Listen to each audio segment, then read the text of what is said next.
Our young men deal with violence and criminalization because they live in a police state. When the first thing you're greeted with when you enter a school is a security guard or metal detectors, you begin to become conditioned to feeling like a criminal. When police officers are able to stop you and frisk you and able to abuse their authority and their power without giving you a legitimate reason, it becomes a condition which trains young men to see themselves as something bad, as something negative. Just take an imagination of walking outside of your house and having to walk to school and be on the lookout for the truancy officers who are patrolling specifically to find young people to stop them and treat them as they are criminal. The impact of stop and frisk and other racist policies on young men of color in our communities and in our neighborhoods is the re-traumatizing of us as a people. When this becomes something that's reinforced daily, and it's not only reinforced to you, it's reinforced to young men that look just like you, that stigma becomes a trauma that continues to re-traumatize you. And you're re-traumatized so many times that it's just normal. Criminalization of black and brown men, to me, is a misconception, but it's a misconception that plays out in reality. And the numbers do suggest by far black and brown men bear the brunt of this misconception, and criminalization is one of these things that we consistently try to break down.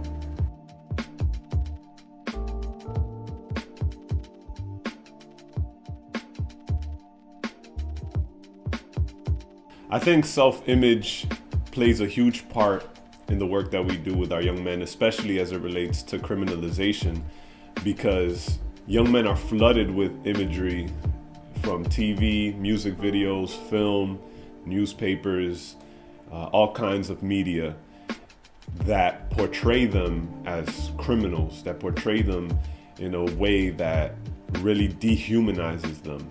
These racist policies are targeted towards young people of color. We've got a capitalist ideal that is fueled by having young men of color in jail.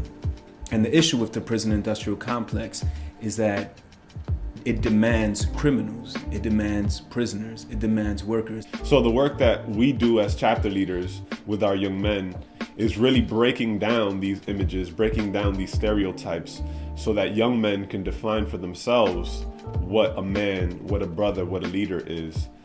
And that work is really the work of creation of identity, creation of self-esteem, creation of a man that is not defined by someone else. The work that we do at Brotherhood Sister Soul is to try to unlearn those binds and see what really is at the core, and how to deal with that pain, and how to deal with that suffering, and how to go beyond these expectations that are socially held for us. I want people to know the stories of the young men we work with.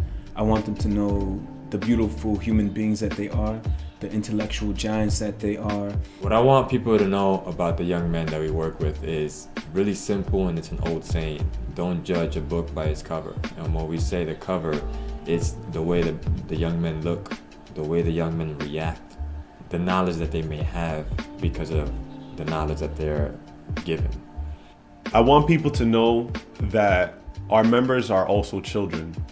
My boys are human. My boys deserve to be loved. My boys deserve a future. And that's why I feel it's imperative that this work be done.